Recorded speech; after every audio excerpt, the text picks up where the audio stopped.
U prvim Solunjanima 2.13 apostol Pavle zajednici koju je podigao riječu Božjom, porodio riječu Božjom, zajedno sa Silvanom i Timotejem, zahvaljuju zato što riječ poruke Božje koju su čuli od njih nisu primili kao riječ ljudsku, nego kao uistinu riječ Božju.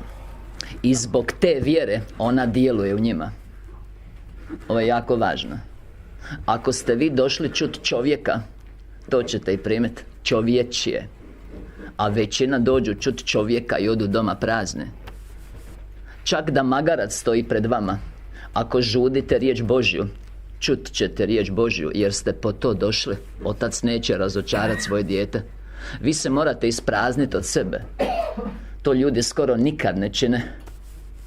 I zato riječ Božja, iako jest živa i djelotvorna po Hebrejima 4.12, ne prodire duboko u njih jer im je srce zatvoreno. Oni sami su krivi zbog toga. I onda ona uistinu ne može promijeniti njihove duše, razotkriti što je u njima pogrešno. Jer ako mi ne živimo u pobjedi, krivnja je na nama. On nam je pobjedu osigurao. Mi u Kristu Isusu uvijek trebamo biti u pobjedi. Po 2. Korinčanima 2.14. Mi moramo uvijek biti iznad svih okolnosti po Rimljanima 8.37, po onome koji nas uzljubi. On nam je dao obilje milosti i primili smo dar pravednosti, da u ovom životu vladamo po jednome poput kraljeva.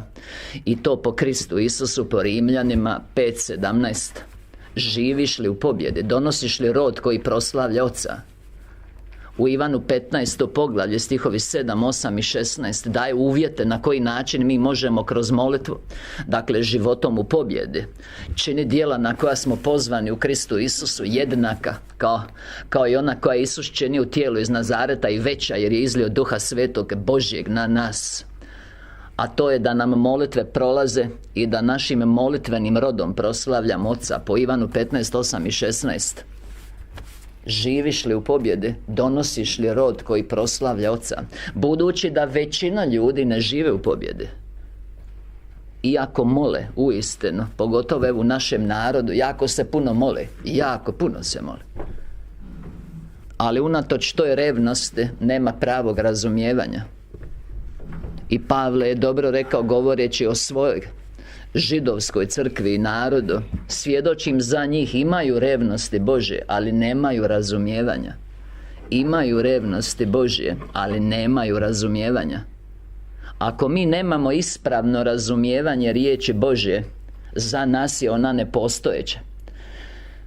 Po Mateju 13.19 zli dolazi i otima nam riječ koja nam je dana u srce, i ona ne donosi rod. Ovdje molitveni rod. Otac želi da mi sve činimo u zajedništvu s njime, da uvijek primamo to što molimo u skladu s njegovom voljom i da ga proslavimo na taj način. Ali moramo vjerovati njemu. Moramo znati da on ne smije, ne može podbaciti, ne može. Ivan 14, stihovi 12 do 14. Onaj koji vjeruje u mene činit će ista djela kao i ja, i veća, jer ja idem k Ocu. Kako će ih činiti? Što god zatražite od Oca u moje ime, ja ću učiniti da se proslavi Otac u Sinu. Točno tako, što god zatražite od Oca u moje ime, ja ću učiniti da se proslavi Otac u Sinu. Ponavlja, što god zatražite u moje ime, učinit ću. A grčki tekst kaže, ako nemam, stvorit ću. Rod. Otac želi rod koji ga proslavlja. Molitveni rod. Tako se donosi rod koji proslavlja Oca. Mnogo roda. Mi ne možemo donijeti taj rod ako nismo u zajedništvu s njime, ako ne živimo u njemu po ljubavi. Mi znate, ovo isto izmiče ljudima, mi ulazimo po vjeri, ali ostajemo kroz ljubav. I ako ti uđeš kroz vjeru, a ne ostaneš kroz ljubav, ti odmah ispadneš. Vjera je šuplja, prazna, beživotna bez ljubavi. Ljubav oživljava vjeru. Jakovljeva 2, stihovi 14 do 26. Šuplja glavo. Vjernicima govori, šuplja glavo. Zar ne znaš, ne razumiješ da je vjera bez dijela mrtva, kao što je tijelo bez duše mrtvo? Mi ulazimo u njega po vjeri, u evanđelje, poruku Božju. Ulazimo I tu Krist počinje prebivati u našim srcima, po Efežanima 3:17. Ali ako ti nisi utemeljen i ukorijenjen u ljubavi Kristovoj, ti se ne možeš, po Efežanima 3 stihovi 18 i 19, ispuni do sve punine Božje. Ti Boga i Oca ne poznaješ. Mi njega poznajemo kroz ljubav. Bog je ljubav. Mi čujemo za njega kroz vjeru. Znaš, čuo sam ja za njega, ali ga poznaješ kroz ljubav. Mi smo upoznali ljubav koju Bog ima prema nama i povjerovali joj, jer Bog je ljubav, 1. Ivanova 4:16, 7 i 8 nešto ranije. Jer Bog je ljubav i tko živi u toj ljubavi živi u Bogu i Bog živi u njemu. A tko ne živi u ljubavi, Boga nije upoznao, jer Bog je ljubav. Znate što se događa kad Boga ne poznaš? On govori, a ti mu ne vjeruješ na riječ. On govori, a ti sumnjaš. On govori, a ti se i dalje oslanjaš na sebe. I zato je kršćanski svijet tako slabašan, ja bih rekao, nesretan. Zato što ne žive u zajedništvu s Bogom. Ne mogu mu se omiljeti bez te vjere u njegovu beskrajnu ljubav, koja ne može podbaciti, neće, ne smije. Poznaješ li ti onoga koji je izgovorio riječ? Evo, mi ćemo danas ponovo govoriti, ja sam jučer spomenuo kako razviti tu čvrstu vjeru koja je živa, jednostavno ne pušta. Ja se uvijek sjećam, Kenneth Hagin je rekao, ja osobno ne znam čovjeka, ne misli osobno da sam ga sreo, nego osobno ne poznajem službu i slugu po njegovom dijelu, po plodovima, čije su molitve bile toliko uspješne. Što više, u knjizi Ime Isusovo, uvodnoj riječi, on je sam rekao nakon 51 godine službe, to je veličanstvena izjava, nikad se nije dogodilo da moja molitva nije bila uslišena. Jedino mi se odgovor nije uvijek svidio. Ja ne poznajem veću izjavu od strane ljudskog bića, ako Isusa stavimo na stranu. Jer mi kroz molitvu dijelimo božansku prirodu, svemoć. Mi dijelimo svemoć, možemo sve po molitvi koja spušta silu. Hvala tebi Isuse, po Mateju 17:20. I sve ovo nema nikakvog smisla ako mi nismo napravili spoj. A nismo dok god čekamo da drugi nešto naprave. Kad ćeš ti ostvariti uspješnu bilo kakvu vezu, ali recimo ljubavno bi svi htjeli ostvariti, ako ti ne napraviš spoj? Možeš ti sa frendicama pričati cijelo vrijeme o tvom dečku, mužu. Možeš čitati ljubavne romane, gledati ljubavne filmove, ali ako ti ne uđeš u zakon ljubavi i ne napraviš spoj, ne možeš. Ne možeš ostvariti božansku vezu. Ja bih htio da mi ovo razumijemo. Bez ovog nema uspješnog kršćanskog života. Koliko daleko ćemo mi staviti naše povjerenje u njega koji nas savršeno ljubi i ne smije podbaciti onome što je rekao. On nas iskušava cijelo vrijeme, ne zato da bi on vidio kakvi smo, iako to piše u ponovljenom zakonu 8.2, ali puno toga što piše kako se ljudima čini, a nije u istinu tako. Međutim, kako ljudi nisu u istini, imaju prividnu percepciju, on ih ne može dotaknuti u istini, nego mora u prividu. I zato im govori u prividu, jer to jedino mogu razumjeti. I kad on kaže da nas je kušao, govoreći o izraelskom narodu koji predstavlja našu dušu na putu preporoda, kad kaže da nas je kušao u pustinji, kušao, da vidi da li ćemo mi vršiti njegove zapovjedi, on odmah vidi. To je da mi vidimo kakvi smo. I ja vas molim da to imate na pameti danas kad budemo govorili o odgodi. Jer ta odgoda je ljekovita za nas, ona je oslobađajuća, ona je istina o našoj vjeri. Što ćeš napraviti kad si se pomolio i ništa se nije dogodilo, a ti si se pomolio po riječi njegovoj, iza koje on stoji svom čašću svoga imena? Meni se sviđa taj prijevod, to je Psalam 138, 2. i 3. stih. Kaže, Bog je uzveličao svoju riječ iznad svoga imena. Ali meni se sviđa novi živi prijevod. Slušaj ovo. Sva čast njegovog imena stoji iza svake riječi koju je izgovorio. Koliko dugo ćeš mu vjerovati? Do kad? Čitamo u Hebrejima 6. poglavlje. Čitamo vezano za tu vjeru koja ne posustaje, nepopustljivu vjeru. I naravno, najbolji primjer, najsvjetliji primjer Svetog pisma za tu vjeru je Abraham, i njega ćemo se naravno danas i više puta spomenuti. Ali evo, čitamo Hebreje 6. poglavlje, pa ćemo onda čitati 11. do 15. stih. Ali želimo da svatko od vas do svršetka, ne samo 2 koraka, do svršetka, do kraja, to znači što god, da svatko od vas do svršetka pokazuje tu istu gorljivost. Gorljivost je onaj žar dok si ti, znaš, još ti je sjaj u oku i srce zapaljeno, i onda izađeš van i onda krenu kušnje i onda ti jednostavno si sve manji, na kraju te nema. Tu istu gorljivost za ispunjenje nade, da ne budete mlitavi, nego nasljedovatelji onih koji po vjeri i strpljivošću ili vjerom i hvala te, ustrajnošću baštine obećanja. Evo ga primjer. Kad je naime Abrahamu Bog dao obećanje, budući da se nije imao kime većim prisegnuti, on se prisegnu samim sobom, govoreći: uistinu blagoslivljajući blagoslovit ću te, i umnažajući umnožit ću te. Imao je riječ za obećanje koje se dugo nije ispunilo. Pazi. I tako Abraham strpljiv postiže obećanje.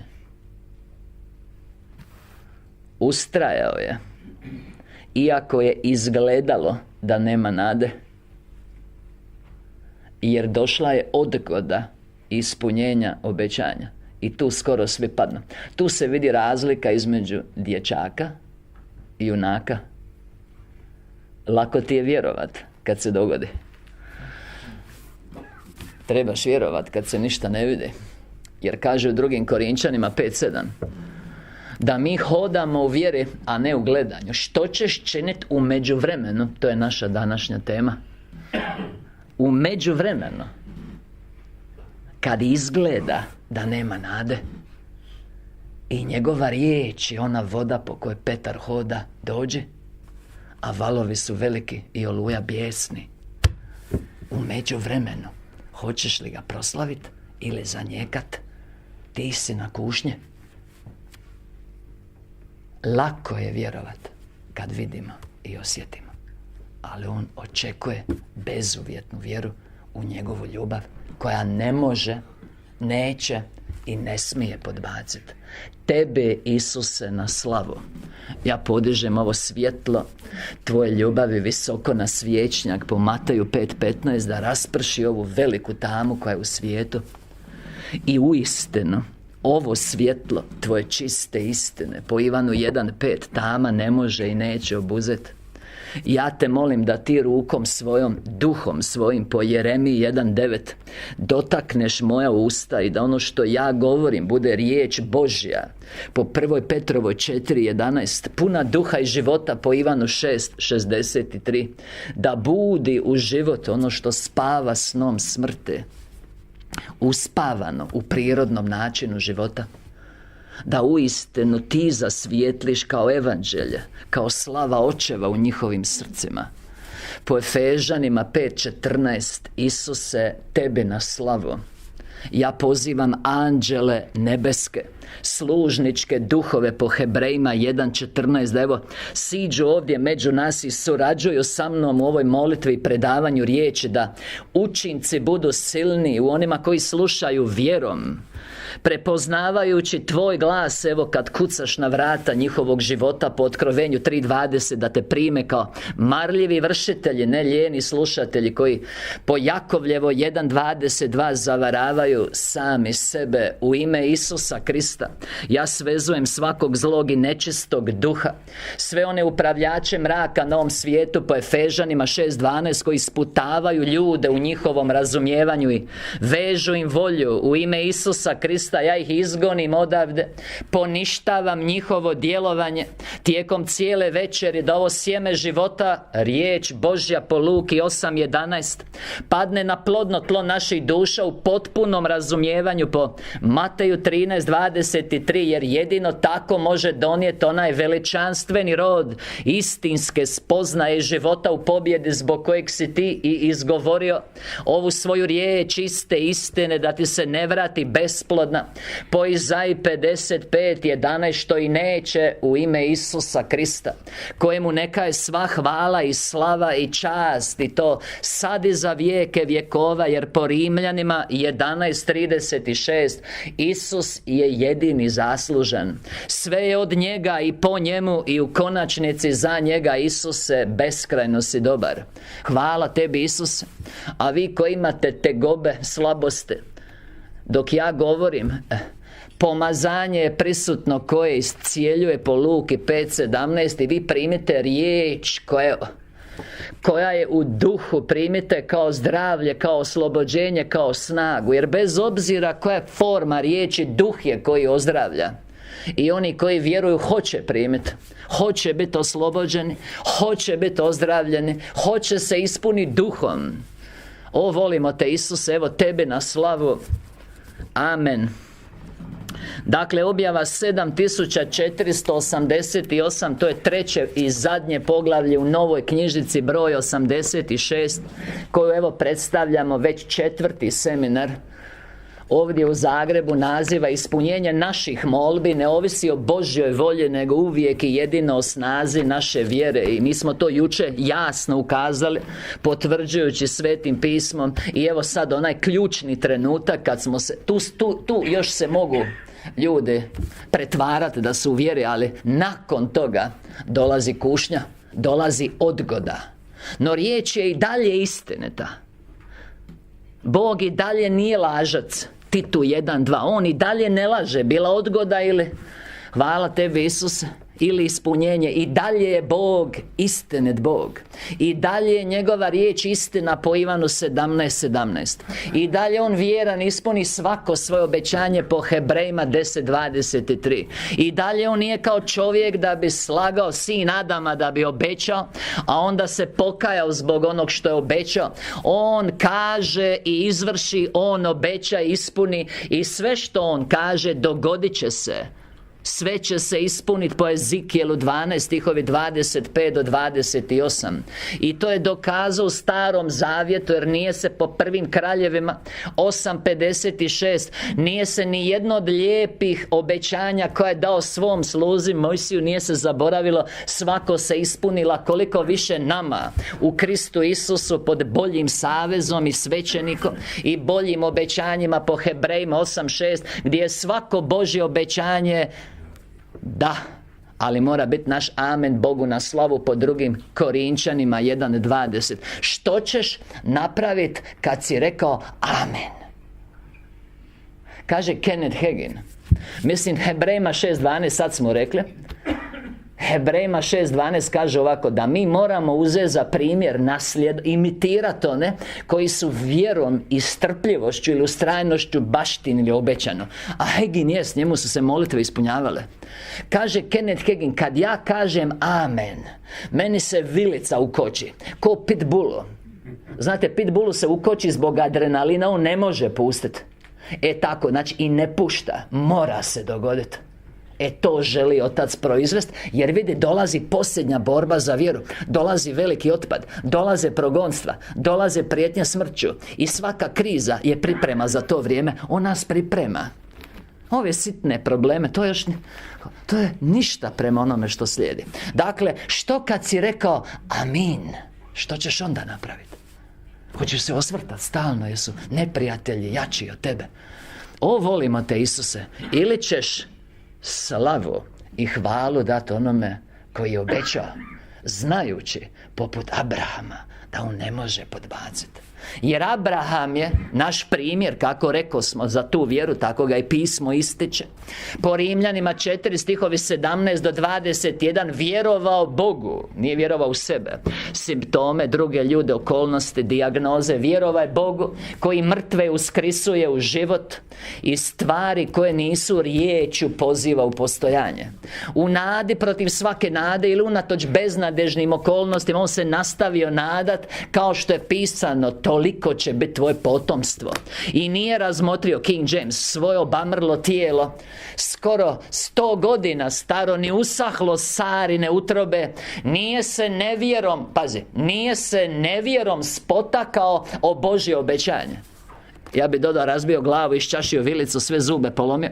Nije se nevjerom spotakao Božje obećanje, pazi, nego se ojačao u vjeri, davši slavu Bogu.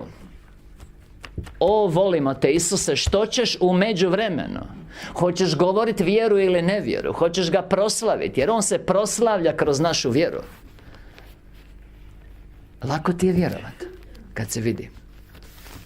Dakle, objava 7.4.8.8, opet ista taktika.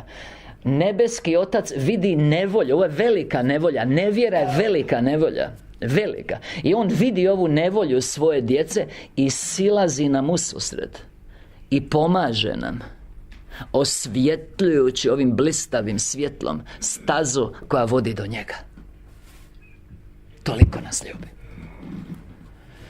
Dakle, pouzdanje u ispunjenje molitve. Vi uvijek možete živjeti u čvrstoj vjeri, da vas ja čujem, Otac, kad mi se molite u duhu i u istini. Ne naučeno, formalno, prikazno da nas drugi vide. Ne, u duhu i u svoj iskrenosti srca. I čak, evo ga, prelazimo na našu podtemu, i čak kad pomoć ne dolazi odmah, pa tu kreće veselje. Pa to je to. Bolje da ne dođe. Što je veća borba, slađa je pobjeda. O, volimo te Isuse. I onda vrag dolazi i kaže, vidi, nije uslišeno. Ti mu se moraš nasmijati direktno u facu. Direktno.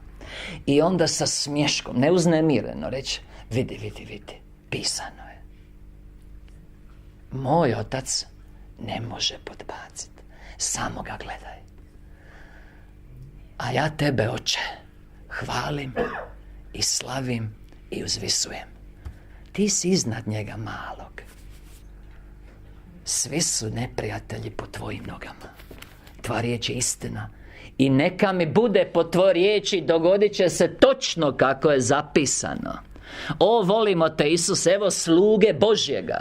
Riječi Marijine iz Luke 1.38. Evo sluge Božjega, neka mi bude točno kako si rekao i tako će biti. Što ti je na usnama, to te izdaje. Nakon molitve se vide junaci.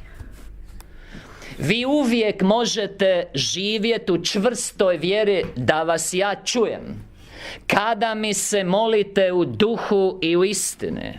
I čak kad pomoć ne dolazi odmah, ona neće izostati, jer ja ne ostavljam neispunjenu ni jednu molitvu koja mi je upućena u duhu i u istini. Ni jednu. Dobro, što, evo, ja sam molio i ništa se nije dogodilo. Prijatelju, stoj čvrsto. Stoj čvrsto. Ispruži taj štap. Mojsije predstavlja božansku objavu ili riječ, a štap inače isto predstavlja silu. I kad on, povijesna slika, duhovno tumačen, kad on ispruži štap, to je snaga Božje riječi. Onda se svi paklovi maknu, što predstavlja Crveno more. I ja usred svih kušnji, napada, prepreka, prelazim na suhom tlu u obećanje Božje i uživam pobjedu.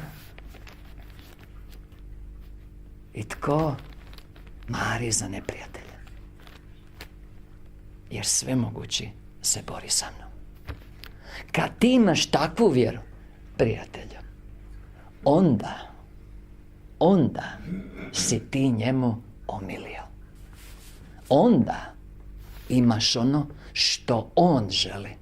I ta neuzdrmljiva vjera čini čuda. Bez te vjere, Hebrejima 11.6, Bogu se nemoguće omiljeti. I po toj vjeri pravednik živi ako posustane, odustane, povuče se. Ne može biti Bogu po volji. Po Hebrejima 10.38. No ja vas često moram iskušat da li ćete izdržati. To znači skoro uvijek. Zašto? Pa mislim, nemamo još tu vjeru. Ta vjera uopće ne mari za okolnost. Kaže u King Jamesu, zato ga ja volim citirati, spomenuti stihovi iz Rimljana 4, 17 do 21, pazi, točnije, to je 19. stih. Kaže on ovako: Abraham nije uzeo u obzir, he considered not his own body, now 100 years old, neither the deadness of Sarah's womb. Dakle, nije uzeo u obzir. Varaždinska kaže vjerom je promotrio, ali ovo je još bolje, ova Varaždinska. On je vjerom promotrio, ali ovdje uopće nije uzeo u obzir. Zašto? Jer je uzeo u obzir ono što je nepromjenjivo, a to je obećanje Božje i onoga koji je izgovorio riječ koja ne može podbaciti. Bio je posve uvjeren da Bog hoće ispuniti ono što je obećao, da može, da je uzmožan. Tako mu se i predstavio. Kad mu se objavio u Postanku 17 stihovi 1 do 5, prvo se predstavio, rekao: ja sam svemogući Bog. I onda je rekao nešto što je prirodno nemoguće, ali ja imam sve što je potrebno da ispunim obećanje. Vjeruješ li mi? To ću iskušati. A bez te vjere ti mi se ne možeš omiljeti, jer sumnjaš u moju ljubav, sumnjaš u moju vjernost i ne možeš napraviti spoj. A ja vas često moram i iskušati da li ćete izdržati. Tako da ne trebate pokleknuti u vjeri, nego samo sa sigurnošću trebate čekat da vam se ispuni. I ja vas uistinu neću razočarati. Što u međuvremenu? U međuvremenu 5 stvari. Zahvaljuješ zato što ti je dao što je obećao po vjeri. Hvališ ga zato što je vjeran i milosrdan. To je različito. Uzvisuješ ga zato što je iznad đavla i okolnosti i može učiniti što je obećao. Svjedočiš što vjeruješ u srcu i oslobađaš vjeru kroz svjedočanstvo svojih usta i držiš se čvrsto po Hebrejima 4.14. I onda živiš u skladu s onime što vjeruješ, da ne poništiš vjeru. Jer vjera bez dijela nema učinka. Po Jakovljevoj 2 stihovi 14 do 26. Hvala tebi, Isuse. Nije li tako? U međuvremenu, kad nas iskušava, mi ne smijemo biti pasivni.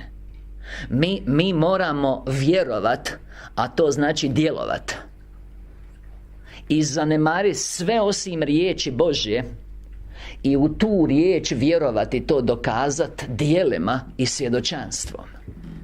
I slavit ga, hvalit, uzvisit, potpuno sigurne da on hoće ispuniti, da on i može, da neće podbaciti jer nas ljubi.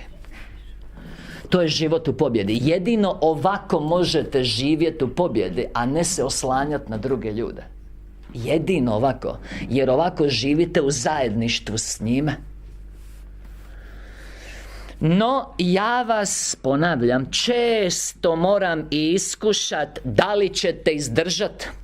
Tako da ne trebate pokleknuti u vjeri, nego samo sa sigurnošću trebate čekat da vam se ispuni.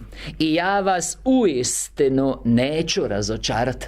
Pazi, Abraham je sebe ojačao u vjeri tako što je dao slavu Bogu u međuvremenu.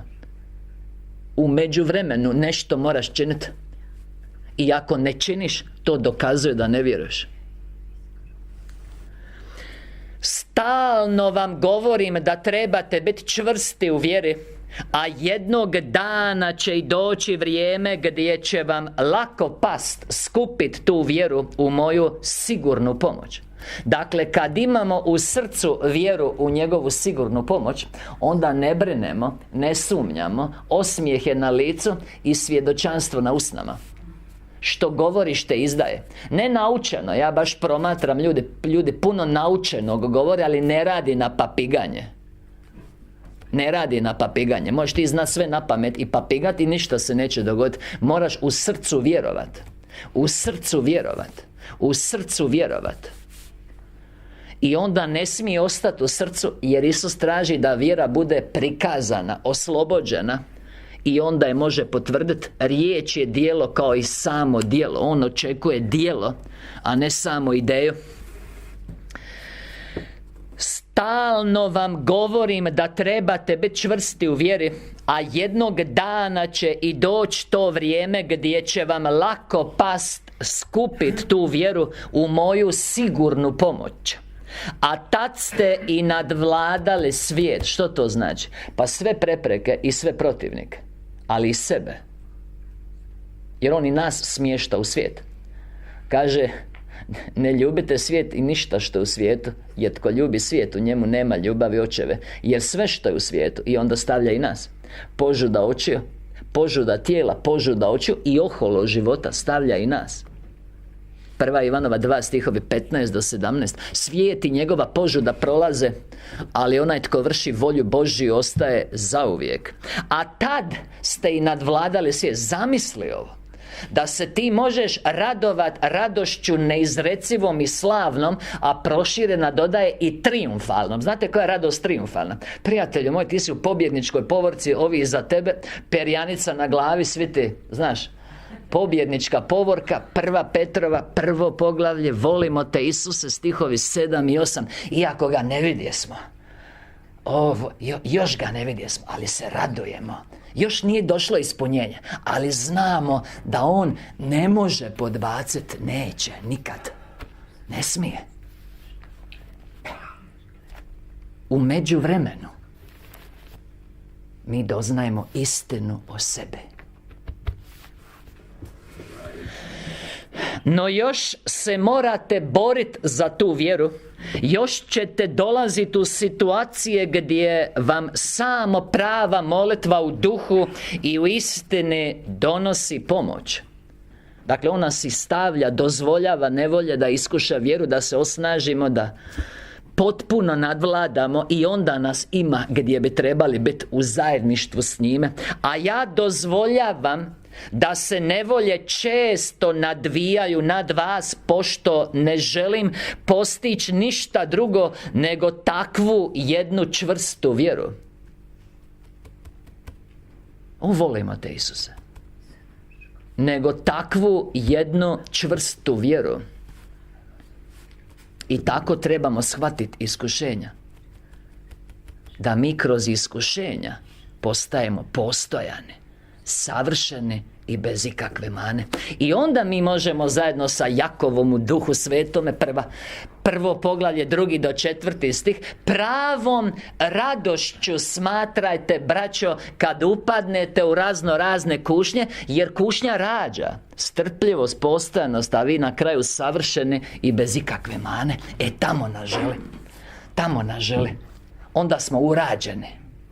To je svrha kušnji, da nas pročisti. A ja dozvoljavam da se nevolje često nadvijaju nad vas, pošto ne želim postići ništa drugo nego takvu jednu čvrstu vjeru. Nikad ne trebate misliti da bih vam ja mogao odbiti vaše molbe. Trebate biti skroz sigurni u to da vam ih ja ispunjavam. I utoliko lakše će meni, kaže Otac, biti da vam budem pomoćnik u svakoj nevolji. Jer i ja sam zakonski vezan. Nije da imam višu silu iznad sebe koja bi me priječila činiti ono što hoću, nego zakon vječnog reda, čiji sam autor ili izvor ja osobno. Taj zakon reda zabranjuje protuzakonito postupanje, a čvrsta vjera pripada zakonu vječnog reda, pa zato i u sebi nosi snagu. Zato nam ne može uslišiti molitvu dok nije molitva u čvrstoj, sigurnoj, živoj vjeri, jer inače bi prekršio zakon reda kojeg je sam postavio iz svoje ljubavi i savršene mudrosti, da djelujući zakonito može postići cilj kojeg je sebi postavio još u prapočetcima kad je iz svog srca izvadio prvo biće. Zakon vjere. Ja se baš opustim kad čujem zakon. Mene to umiri, zakon ili red. Mene to umiri. Znate zašto? Jer se onda mogu uvijek osloniti na ono što on čini, znajući da će uvijek isto napraviti. On je predvidljiv. I zato ja osobno volim zakon ili red.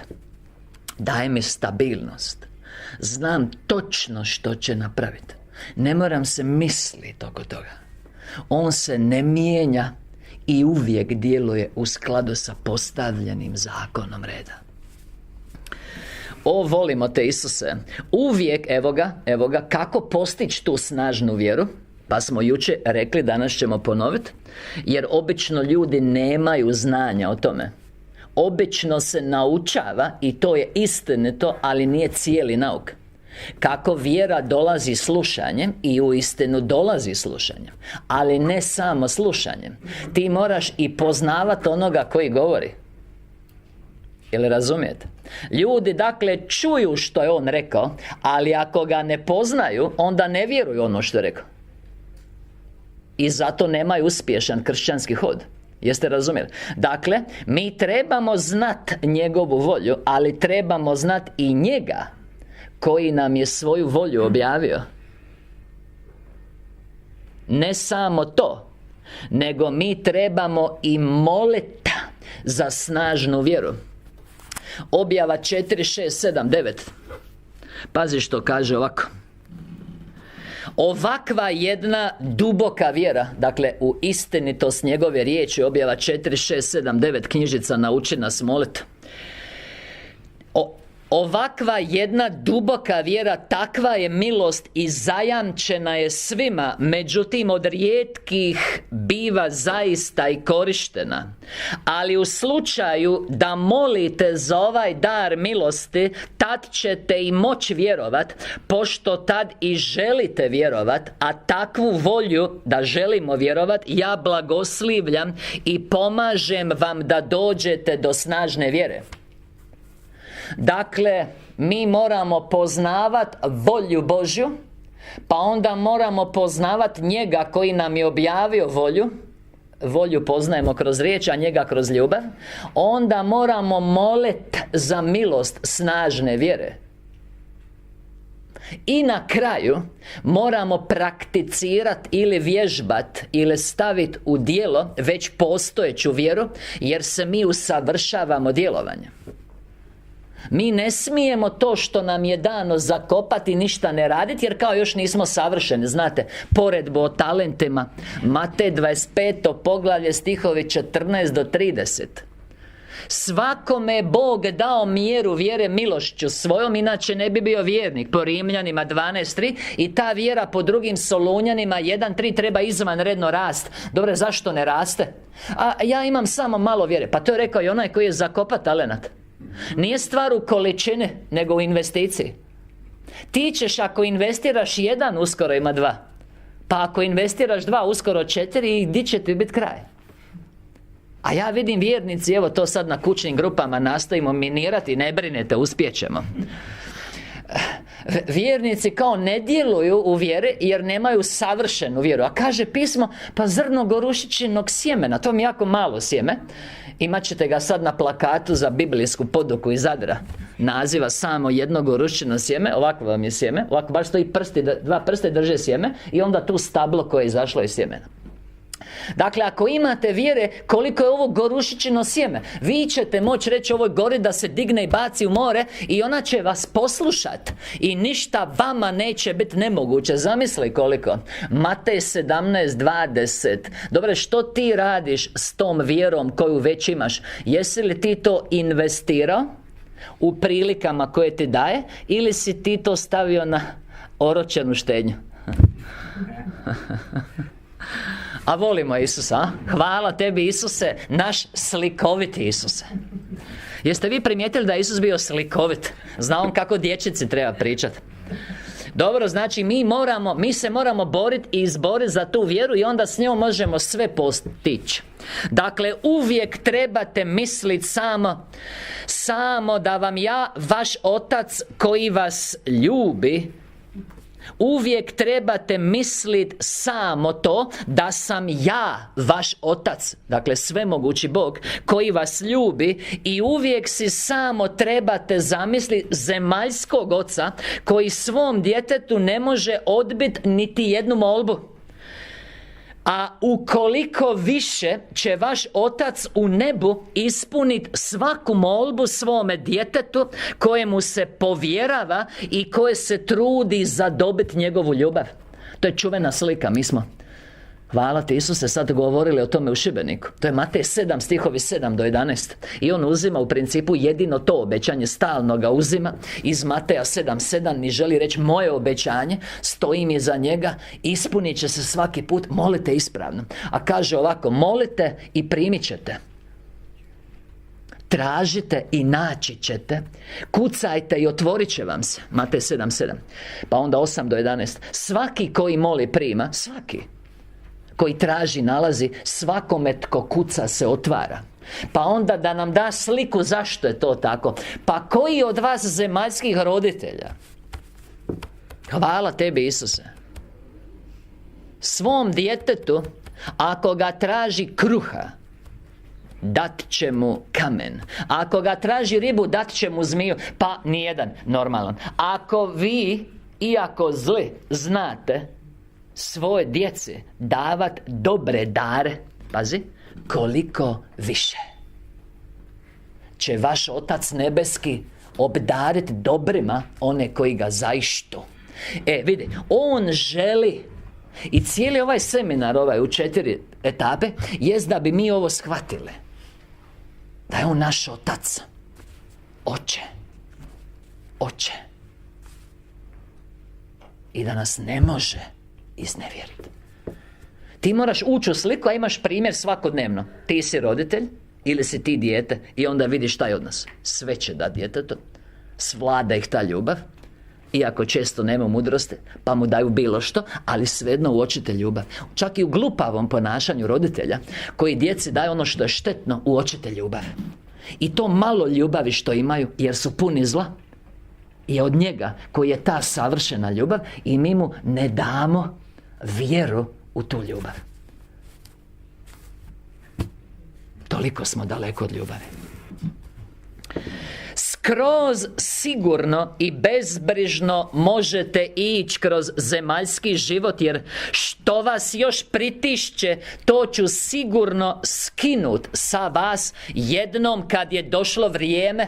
A kad je došlo vrijeme? Kad je vaša vjera živa tako da potpuno uvjereni, jednostavno očekujete moju pomoć, a tad će vam se i ona očitovati. Dakle, kad mi jednostavno ne sumnjamo da će on učiniti što je obećao, jer nas ljubi i jer je vjeran svojoj riječi, i u međuvremenu nismo zabrinuti, nego oduševljeni, i još se jačamo u vjeri i dajemo mu svu slavu, hvalu i čast, jer znamo da stoji za svoje riječi. Iako se još nije ispunilo, mi smo puni radosti slavne, neizrecive, trijumfalne. To je život kršćanina, trijumfalan. Vi samo trebate molit i onda čakat. Molit i onda čakat, ali ne čakat pasivno, nego čakat oduševljeno, aktivno, slaveći ga, Zamisli to. A ne se spotaknut nevjerom o Božje obećanje, iščaši čeljust, slomit ključnu kost i izbit prva 2 zuba. To se obično događa. Vi samo trebate molit i onda čekat. No vaša molitva ne treba biti molitva usana, koja ne dopire do moga uha. Dovoljne su već kratke, intimne riječi kojima mi vi predstavljate vašu nevolju, a one me zasigurno i dosežu i ja ih čujem. Mislim, Petar je bio u nevolji kad je počeo tonut. 14. poglavlje Mateja, stihovi 29 do 31. I on je, kad je počeo tonut, izgovorio samo: Isuse, u pomoć, pomagaj, spasi me. Mislim, zamisli da on sad mora 100 očenaša izmolit, 100 Zdravo Marija, slava Otcu, anđelu čuvaru, 100 dajmo. Pa on bi se utopio, pojeo bi ga kit ko Jonu. Ko zna da li bi se više vratio. Zamisli to. Prijatelju moj, kad je drama, nemaš ti vremena. To je, zato te i stavi u dramu, da ti pokaže glupost naučenih, formalnih, tradicionalnih molitava u kojima nema srca.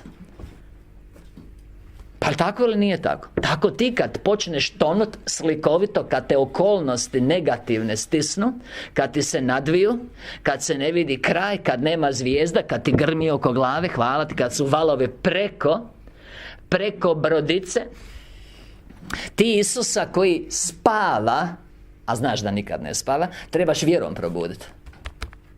Trebaš vjerom probuditi. I on se odmah probudi. Utihne, umukne. Bonaca. A bonaca je praktično lagan i bezbrižan, poletan život. To je bonaca. Vi samo trebate molit i onda čekat. No vaša molitva ne treba biti molitva usana, koja ne dopire do moga uha. Dovoljne su već kratke, intimne riječi kojima mi vi predstavljate vašu nevolju, a one me zasigurno i dosežu i ja ih čujem. Naglašavam, a posebno našim gostima, ovo je očeva riječ. On u prvom licu govori i velikim slovom je pored njegovog imena. Otac silazi, pod navodnike, u našu nevolju da nam ukaže put koji iz te nevolje vodi u pobjedu. I zato čista istina, čega je dio ova knjižica. Pa ne propustite. Sutra je dijelimo, evo malo i reklame iz našeg promidžbenog studija, hvala ti Isuse. Sutra je dijelimo sa smješkom, radošću koju je teško opisat. Volimo te Isuse. Besplatno je dijelimo, pa ne propustite. No što je dublja, no što je slabija vaša vjera, to duže ja to moram odgađati. Pazi sad ovo. Što je slabija vaša vjera, to duže ja moram odgađati. Zašto? Pa da se ojača. A to čini da posumnjate u moju ljubav ili moju moć. I vaša vjera tad biva sve slabija, jer svaka sumnja ima negativne posljedice, a nikad neće uvećati snagu vaše vjere. Stoga se skroz sigurno, stoga znači kako slijedi nakon objašnjenja kako sumnja dokida vjeru, stoga se skroz sigurno oslonite na moju pomoć. Očekujte ju jednom kad ste mi se za to pomoć intimno ili iskreno i duboko obratili. To je to. Ma mislim, čuo te Otac. Mislim, tu je problem s ljudima jer ne poznaju Oca. Dakle, da vam dam prirodnu sliku. Moja mama, koju ja poznajem evo već jedan niz godina, relativno dobro, bi meni dala što god ako je ja zamolim, a dala bi mi i ako je ne zamolim, što mi nekad ide na živce. Jer gura nešto što meni ne treba možda, ali me ljubi, ja to uzmem ko ljubav. Ste razumjeli? Iako nije savršena, Što god. Mi bi rekli u mom selu i krv ispod vrata. E sad, ja sam s njom živio jedno vrijeme i stigao sam je upoznat. Je li vi mislite da je ona bolja od svemogućeg Boga koji je naš Otac, koji je čista ljubav? Nije. Dobro. Koliko onda mi njega poznajemo? Kad se više oslonimo na moju mamu. Moja mama i tvoja mama, je li tako? Pa jako malo. Jako malo. E tu je problem. Tu je problem. Mi znamo njegovu riječ, ali ne znamo njega koji je izgovorio riječ. Jel čujete, kolege protestanti, gdje je problem? Mi znamo njegovu riječ, ali ne znamo njega koji je izgovorio riječ. A znamo ga kroz ljubav. Mi kroz ljubav ulazimo u cimerstvo s njime po Ivanu 14:23. Kroz ljubav mi ulazimo u cimerstvo s njime. I kad mi njega poznajemo onako u srcu, kao što ja poznajem moju mamu, onda nema problema kad ja kažem: mama, hoćeš li mi, molim te, još dok nisam izgovorio do kraja, već stiže. Jel' tako? Pa tu se trebate pozicionirati. To vam je poruka Svetog pisma. Matej 7, stihovi 9 do 11. Koji od vas zemaljskih roditelja? I onda slika. Koliko više, i onda nebeski Otac.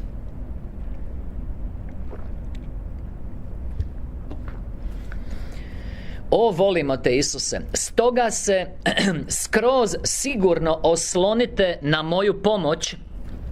Očekujte ju jednom kad ste mi se zato intimno obratili. I znajte jednu stvar. To ono kad kaže: uistinu kažem vam, u izvornom tekstu je amin, amin. Ovo vam je ziher, nema greške, jer ja istina stojim iza toga. Ovo je tako i nikako drugačije. To znači ono kad kaže uistinu, ili verili, kaže u King James. Uistinu, zaista vam kažem. To znači ovako je i nikako drugačije. I sama istina stoji iza ovoga.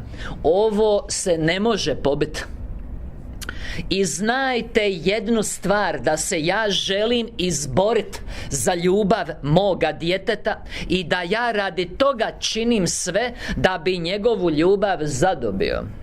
Ljubav se želi neprestano darivati, ali problem je što ne može zbog zakona reda, a mi ustrajavamo u bezakonju kroz nevjeru u njegovu ljubav. I taj otpor, što je nevjera, koja se očituje kao sumnja, kasnije strah, zatvara srce i iako želi, ne može nam iskazati svoju ljubav i obdariti nas sa blagoslovima koje nam je već osigurao. Ne samo sa blagoslovima, nego i sa sobom. Konačni blagoslov je on. Božanstven život. Konačni blagoslov, nije blagoslov neki, nego on. A moja ljubav prema vama je ogromna. Ona uvijek želi samo davat i usrećivat. I ona vam se uistinu neće uskratiti. Stoga će vam ona, ljubav, i ispuniti svaku molbu, ako vi sami meni to učinite mogućim putem nepodvojene vjere. Vjere koja ne sumnja. Dakle, mi u knjižici broj 64, što je knjižica Nauči nas molit, imamo poglavlje o tome. To je jako, jako važno poglavlje. Hvala tebi, Isuse. Poglavlje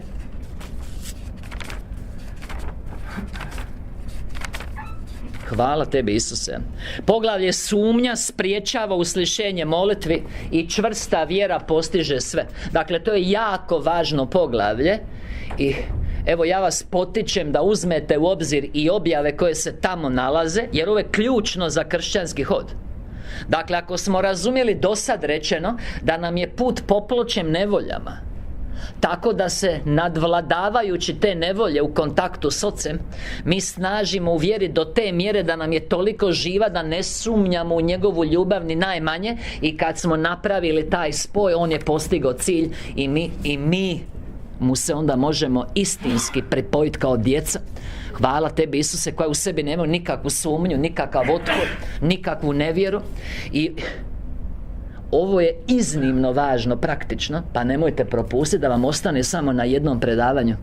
U ovome se prebiva. Ovo se u sobici treba sagledati. Predavanje vam nije dovoljno. Ovo je poticaj da ovo zahvatite na pravi način, da vam On to u srcu osvijetli i objavi. Zato se neprestano borite za jednu takvu vjeru i uvijek iznova si predstavljajte. Pazi što On daje kao glavni način za izboriti se za vjeru. Razmišljajte o mojoj ljubavi, predstavljajte si moju očevu ljubav. Zamišljajte koliko vas ljubim. Zamišljajte zemaljske roditelje. Razumite zato ja stalno tu i dajem primjere. To trebate napraviti da ne sumnjate u moju ljubav, da razumijete koliko vas ljubim, i onda kušnja da to dokažem, i onda On postigao cilj. Zato se neprestano borite za takvu jednu vjeru. Uvijek iznova si predstavljajte moju beskrajnu ljubav prema vama i znajte da ona vama sve ispunjava, čak i ako nekad odgađa, kako bi postigla vaše još intimnije obraćanje. Što to znači? Pa ako molitva ne prođe, to znači da nismo spoj napravili. Što onda? Pa uhvati zaled i opet. Što napravi, recimo, naša Blanka Vlašić kad sruši letvicu? Skine dres i odustane od svega i ide igrat biljar. Ne hvala ti Isuse, nego napravi još jedan zalet, i ako na tom takmičenju ne uspije, onda pojača trening.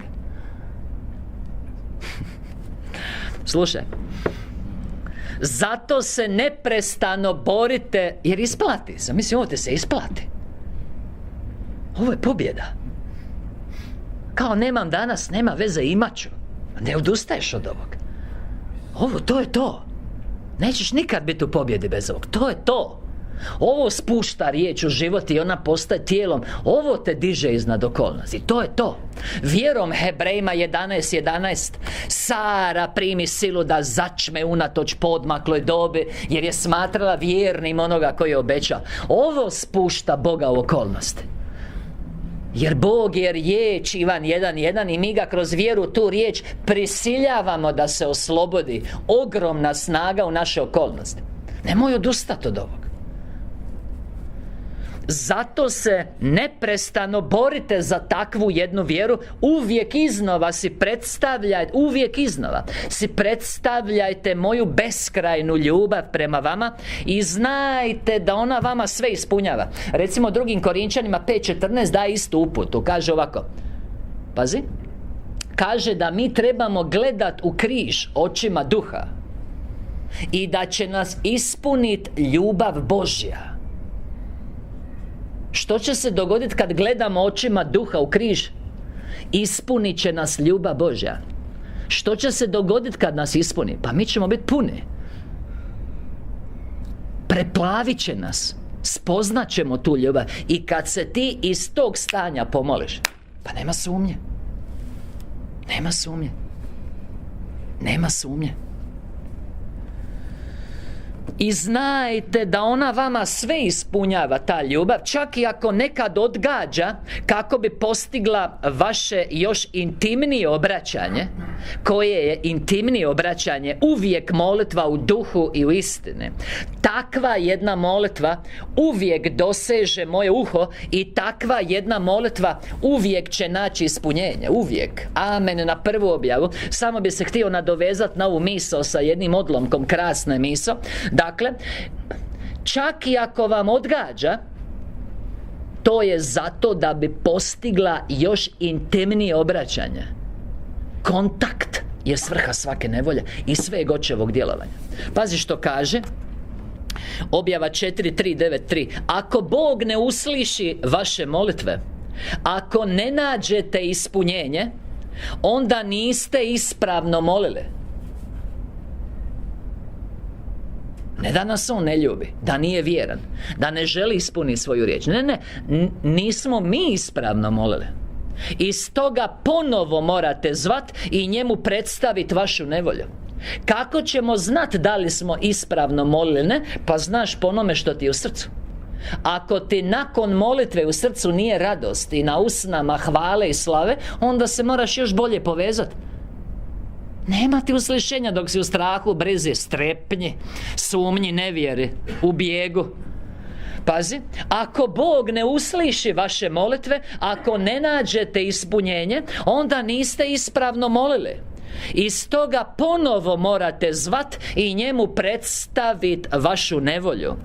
Ako molite za otklanjanje nevolje, jer samo trebate vjerovat da vas Bog ne ostavlja bez pomoći, a tad će vam i biti pomognuto. Uvijek je do nedostatka povjerenja. Vjera nije dovoljno duboka, tako da Bog ne čuje vaš poziv, to jest ne obraća pažnju na njega, kako biste spoznali što vam nedostaje. Zamislio? Što se događa kad se molimo, a molitva nije uslišena, pa spoznajemo da ne znamo moliti? Što onda? Pa radimo na sebi. Kako? Pa da se naučimo moliti. Što kad se ispravno molimo? Molitva uslišena. Jeste razumjeli ovo? Pa baš jako važno. Dakle, on nam želi pokazati da nešto kod nas još ne valja, da bi otklonili. Time je nevolja i molitva koja nije uslišena oslobađajuća, jer spoznajemo svoje nedostatke da bi ih otklonile i da bi onda tako usavršene, snažne vjere postigli obećano, ali najvažnije, došli u kontakt s njime, spojili se s njime, jer to je u stvari cilj našeg života. Dobro, drugi učiteljski materijal, objava 7.5.2.5. Čvrsta vjera, molitva u duhu i u istini. Treba vam biti dovoljno to što vam uvijek iznova jamčim moju pomoć. To znači što vam stalno prilazim i uvijek vam isto govorim: ljubim te, pomoću ti u svakoj nevolji, dođi k meni, otvori srce, spoji se sa mnom, nema problema. Treba vam biti dovoljno to što vam uvijek iznova jamčim moju pomoć. Trebate vjerovat i strpljivo očekivat moju pomoć, jer nesaslušan ne prolazi niti jedan poziv za pomoć koji mi uputite u duhu i u istini.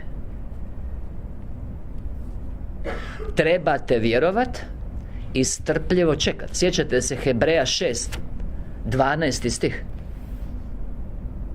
Kaže da moramo uzeti za primjer one koji su vjerom i strpljivošću, isto se može prevesti ustrajnošću, baštinili obećano. A kažu Hebrejima 10, pa onda 35. i 36. stih: ne odbacujte dakle svoga pouzdanja, uvjerenosti, kojemu pripada velika plaća. Što pripada pouzdanju? Velika plaća. Ta postojanosti vam treba da biste, izvršivši volju Božju, zadobili obećano. Što to znači? Prijatelju moj, ja ne odustajem. Ovaj put vodi do cilja i samo me gledaj. Vidim prepreku, koga briga? Vidim protivnika, koga briga? Pazi. Ne odbacujte dakle svoga pouzdanja, kojemu pripada velika plaća. Znate što znači postojanost? Stamenost, čvrstina, odlučnost, smjernost. Ta postojanosti vam treba da biste, izvršivši volju Božju, zadobili obećano.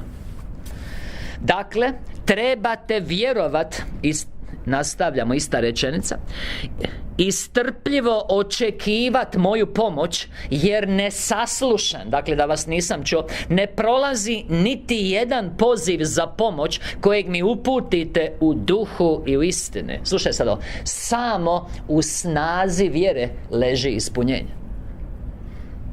Nemoj prebacivat na njega. To je isto kao kod pisane riječi. Dakle, samo o nama ovisi kad ćemo i kod kojeg stiha mi osloboditi vjeru. Time početi vjerovat, time početi se ponašati kao da je istinito.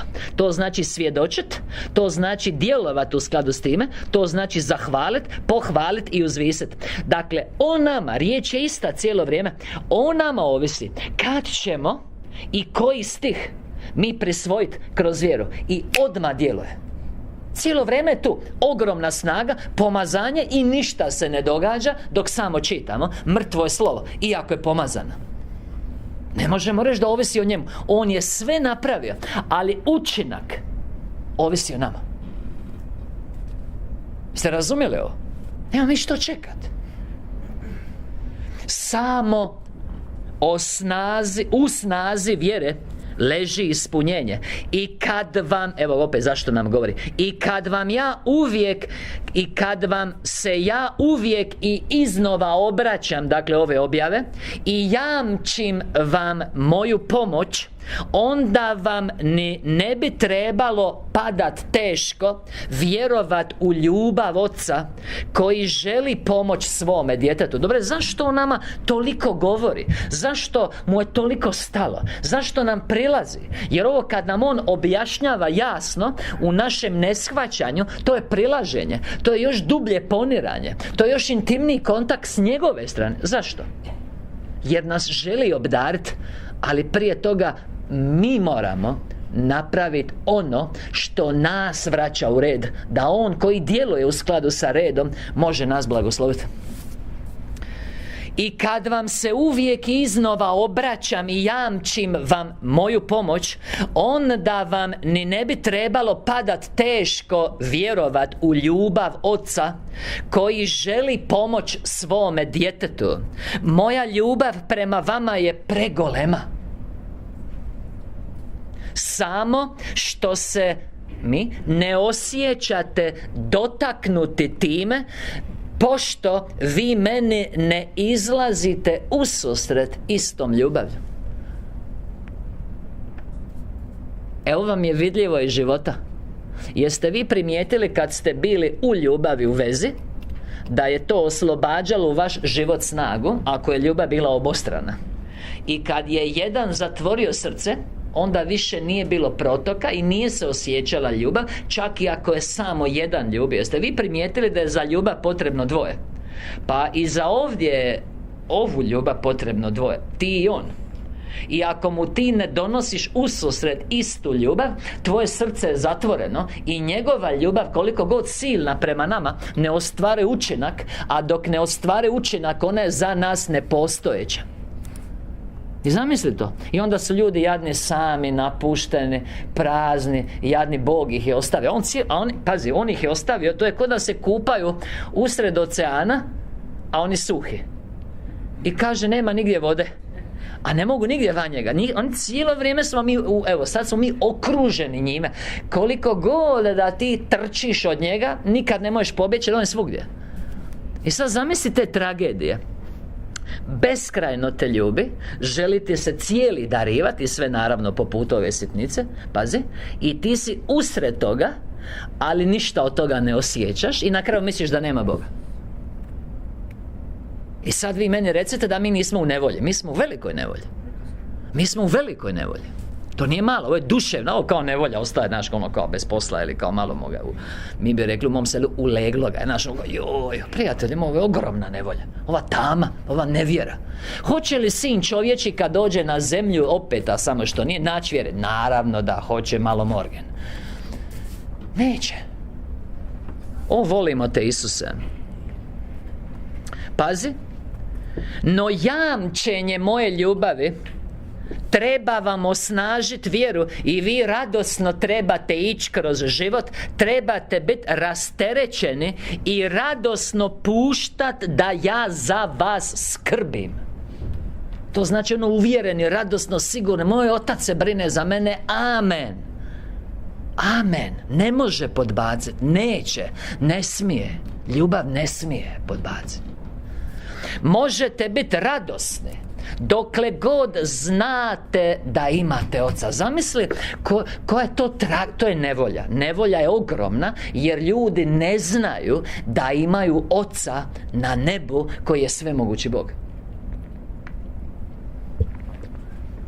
Kako znamo da ne znaju? Pa zato što su u strahu i brizi. Zato što su nevjerni. Zato što su pogubljeni. Zato što u ostalom zazivaju Boga, a ne Oca. To je ono užasna nevolja. To je znak ogromne udaljenosti od Boga, kad ti ne spoznaješ njegovu ljubav ili Oca. A ne spoznaješ dok god se brineš, dok god si u strahu, dok god si izgubljen, dok god se na ljude oslanjaš, dok god su okolnosti iznad tebe. Zamisli. Pazi. Možete biti radosni dokle god znate da imate Oca koji bdi nad vama i vjerno vas sprovodi kroz vaš zemaljski život. Ne morate strahovat ni časa ni minute, jer Očeva ljubav nosi vas preko svega. O, volimo te, Isuse. Pusti ti priče, prijatelju. Vidi se to u tvom pogledu, na tvom licu, u tvom ozračju. Jesi ti s njime ili bez njega? Proširena verzija Izaije 41, 10. stih kaže: ne boj se, pa onda zagrade. To je kontekst izvorne riječi. Ne boj se, zagrade onda. Nemaš se čega bojati. Zatvorene zagrade, jer ja sam s tobom. Kad si ti s njime, ti tu riječ čuješ u srcu živo, nemaš se čega bojati. Zašto? Pa sve moguće je s tobom. Kako znamo da nije s tobom? Pa u strahu si. Posežeš za ljudskim sredstvima za preskrbit za sebe, jer nisi s njime, on se služi božanskim sredstvima. Nećeš ti slagati da bi nešto dobio, da je Bog s tobom. To pokazuje da nije s tobom. Ste razumjeli? Strah za budućnost i odvojenost od Boga, to je nevjera, to je ateizam u stvari. To je grijeh. Jeste razumjeli? O, volimo te, Isus. Ili kao, evo viš, kao nešto su se tu neki počeli gomilati to. Ako je Bog uistinu s nama. Rimljanim 8:31. Koga briga tko je protiv nas? Znači, uopće nije bitno tko je s druge strane, bitno je tko je s ove strane.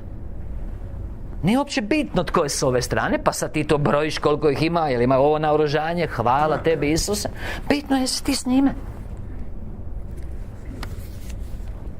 Ja ću ovo ponoviti jer ovo mene toliko razveseljava, ova Očeva ljubav, da jednostavno ću nasekira vraga još više. Hvala tebi, Isuse. Dakle, pazi, možete biti radosni dokle god znate da imate Oca koji bdi nad vama i vjerno vas provodi kroz vaš zemaljski život. Ne morate strahovat ni časa ni minute, jer Očeva ljubav nosi vas preko svega. Jer moja ste djeca koju je stvorila moja ljubav. Ovo vam je u Oče. Naš je već drugi ljudi, ali ovo je Oče, ovo si ti i on. Sve ostane u Oče. O, volimo te, Isus. Kaže Swedenborg, ova mu valja, da molitva Gospodnja ima takvu dubinu da je nebesa ne mogu sadržati i da je anđeli nebeski trećeg neba svaki dan mole. Jer ovi naši zemljani misle da je to samo ono kao daj. To je objava. Kad oni, kad ja čujem, pa ja padnem u ljubavnu presvijest, a možeš misliti kad oni čuju na daleko većoj razini. Kad ja čujem Oče, to je to. To je to. To rješava sve. Sve. To apsolutno sve rješava. To sve rješava Oče. Kad ti uistinu razumiješ što si rekao kad kažeš Oče, dok ti dođeš do naš, uopće ne moraš ni doći do naš. Kad ti shvatiš Oče, ti si shvatio i naš. O, volimo te, Isuse. Dakle, kad ti samo zagrebeš Oče, prijatelj, sve drugo je riješeno. Kad shvatiš uistinu srcem tko je tvoj Otac. O, hvala tebi, Isuse. Dakle, ne morate strahovat ni časa ni minute, jer Očeva ljubav nosi vas preko svega. Jer moja ste djeca koju je stvorila moja ljubav, a nema ničega što ja ne bih mogao svladat. Čak i ako se to vama čini nepremostivo. Ovo se meni čini nemoguće. Pa ko te pita što se tebe čini? Mislim, kršćani bi trebali svoju glavu maknut i staviti Kristovu glavu imati misao Kristovu po 1. Korinčanima 2.16. I ako im se glava opire, odrezati. Po 2. Korinčanima 10, stihovi 4 i 5, jer imaju moćno oružje za to da sruše te sotonske utvrde i da svaku misao dovedu do pokornosti Krista. Onda bi gledali njegovim očima. Što je moguće za sve mogućeg? Ili koliko je sve moguće nemoguće? Pa mi moramo riješiti taj predmet, taj slučaj. Mi moramo riješiti. Mi ne smijemo tu ostati u nesretnoj dilemi. Ovo se a i susjed mi je rekao, ovo je nemoguće. I to je to. I sad kao da, nemoguće. To je to. I nastave svezani, slijepe, širokom stazom. Dakle, a nema ničeg što ja ne bih mogao svladat. Čak i ako se to vama čini nepremostivo. Nema ničeg što bi meni bilo nemoguće. To je on rekao Abrahamu. Volim, Postanak 18.14. Nasmijala, mislim, a kako se neće nasmijati? Prvi put mu je obećao da će mu biti potomstvo veliko, hvala tebi Isuse, još u Postanku 12. Prošlo 24 godine i mislim, ja bi se nasmijao, već bi ja rekao, mislim, brate mili, mislim, dokle, mislim, dokle ovo? Dokle ovo ide? A on kaže, zar je Bogu išta nemoguće? Odgovor je ništa. Pa ponašaj se tako. Mislim, draga Marija, kad joj je anđeo Gabriel donio objavu, mislim, ne čuješ takvu objavu svaki dan, pa kao mislim, sad mi kao znamo za to i to je normalno. Stavi se u njezinu poziciju. Aj, stavi se ti u svoju poziciju.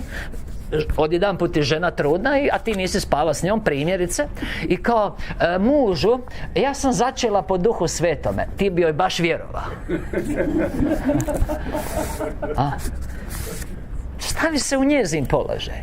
Ali ona ipak rekla, evo službenice Božje, neka mi, jer anđeo rekao, zar je Bogu išta nemoguće?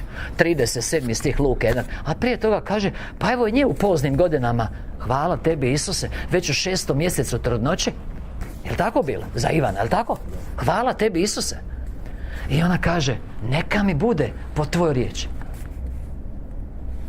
A ne pa u mom selu nikad nije bilo.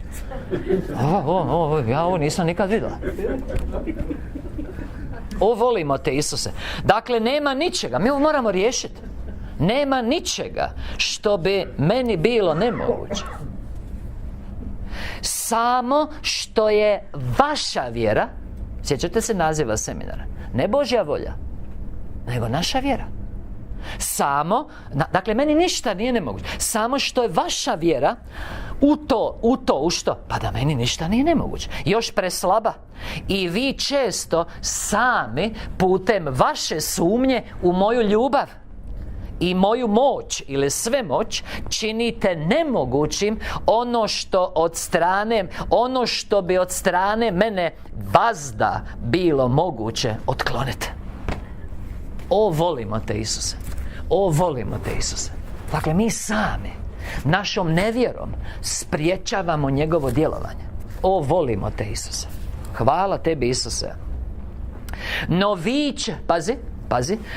No vi ćete moju pomoć sigurno iskusiti, jer i vi dospijevate do čvrste vjere. To je ona vjera koja izvanredno raste, samo ako se uvijek za to zalažete. Pa ću ja sad pomoći nama svima vama, njima, jer ćemo sad cijelu jednu katedru držati o ovoj praktičnoj vjeri. I ićemo na hvala tebi, na imitiranje. Znaš kako se šegrtuje, onda gledaš majstora i onda majstor pokaže, ti imitiraš, pa on pokaže, pa ti imitiraš, na kraju naučiš, pa si svoj majstor, pa onda praksom se usavršavaš i tako to ide. Jel' tako? Mi ovo moramo razumjeti. Kad nam se već nudi. Je li ima netko tko bi volio nastaviti živjeti u porazu? Neka digne ruku. Evo, svi su znači zainteresirani za tu katedru. Dakle, No vi ćete moju pomoć sigurno iskusit, jer i vi dospijevate do čvrste vjere samo ako se uvijek za čvrstu vjeru zalažete. Ja želim da vi kao moja djeca isto tako iskusite moju ljubav, jer je uslišenje molitve očeva ljubav. Tad ti je blizu. Tad ti je blizu. Jer ti kad uslišio molitvu kad je bila neka drama, prijatelje moj, tad ti je blizu, tad ti je draži. Zamisli to. I sad zamisli da ti je stalno, da svaki korak biva čudo. Čudo za čudom. Zamisli to. Koliko bi ga ljubio. To on želi. A mi ga spriječavamo. Ja želim da vi kao moja djeca isto tako iskusite moju ljubav, a ona će vam se pokloniti i pomoći gdje je pomoć potrebna, kako biste me prepoznali kao vašeg oca, kako biste me naučili ljubiti i sve toplije u vašim srcima gorjet za mene. Jel vidite koliko se gubi kad je fokus na riječi samo? Tu nema topline koju dobiješ kad je fokus na Ocu. Ste razumjeli? Dakle, ovo je dozvoljeno, naravno, ali nije najbolje. Razumijete razliku? Dakle, čista istina skreće pogled sa riječi na Oca koji je izgovorio. I onda, kroz tu ljubav na riječ, u koju vjerujemo, znajući da njegova ljubav ne može podbaciti, koju kad on ispuni, naše srce još više gori za njega i mi ga još više ljubimo. A to je cilj, da se kroz ljubav spojimo s njime neraskidivom vezom. I naš put je popločan prilikama da nam usliši molitve, da se sve više i više stopimo s njime kroz ljubav. Amen. Hvala ti, Isuse. Jer ja putem ljubavi želim s vama biti povezan. A tad me ljubite i vaša molitva meni biti tad kad smo povezani. I tad će vaša molitva meni biti u duhu i u istini. Vi ćete mi govoriti onako kako dijete govori s ocem. I svako ispunjenje vaše molbe bit će ostvareno kroz iskrenost s kojom se vi meni obraćate i žudite pomoć. Dakle, u duhu ljubavi spojeni s ocem, srcem, i onda u svoj iskrenosti, nevinosti i jednostavnosti. Mislim, zamisli da tvoje dijete tebe nesavršeno tako traži. Pa zar bi mu odolio? Koliko više naš Otac nebeski hoće uslišiti iskrenu molitvu djeteta i dat mu svaki dobar dar. Pa stoga ne brinite i potpuno mi se predajte. Što to znači? Pa evo, ja, Oče, jednostavno ne sumnjam u tvoju ljubav. Znam da ćeš uslišiti ovu molitvu. Hvala te. Amen. I onda osmijeh na licu i svjedočanstvo o toj ljubavi. I hod u vjeri koji ne skreće ni milimetra u sumnju, u strah. O, volimo te, Isuse. Pa stoga ne brinite i potpuno mi se predajte da ja vašu sudbinu uzmem u moju ruku, da ja sve upravim onako kako je dobro za vas, da vas ja pazim duhovno i zemaljski i podupirem vas protiv zlih sila koje se trude srozati vas. A vaše srce već pripada meni. Vaša volja je okrenuta meni. I vaša vjera ojačat će što srdačnije vi hitite k meni. Možemo reći što mi se srčanije bacite u zagrljaje. Što više se vi meni priključujete i molite me za moju ljubav. O, volimo te, Isus. Dobro? Ovo je slijed kojeg ćemo ponoviti jer nam pokazuje put. A vaše srce već pripada meni. Vaša volja je okrenuta meni.